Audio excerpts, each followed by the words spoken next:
unfoundcandle.com. You found them.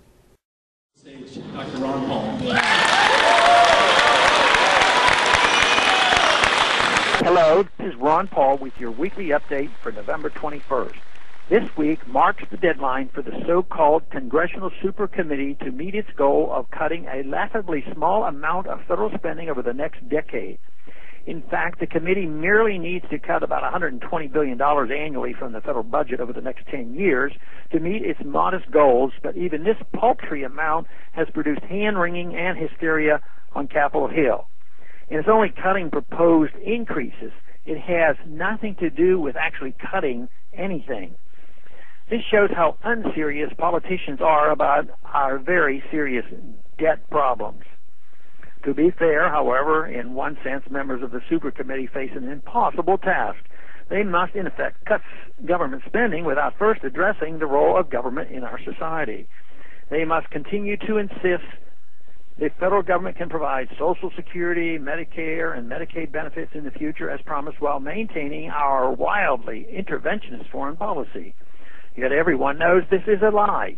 Keep in mind that the 2011 federal deficit alone was about $1.3 trillion, which means the Supercommittee needs to cut that much per year rather than over a 10-year period.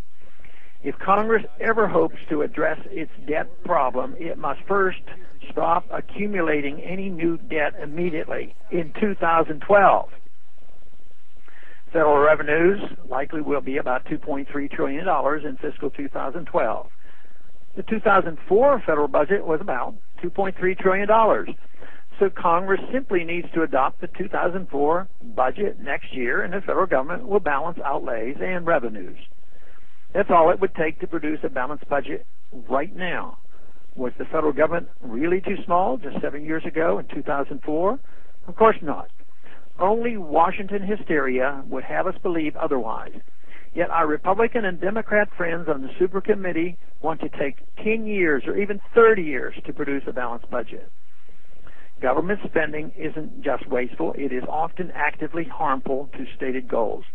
The Supercommittee could simply apply 2004 spending levels across the board, and a tremendous victory for fiscal sanity would be accomplished. What seems more likely, however, is a rearrangement of the tax code in an attempt to bring in more revenues.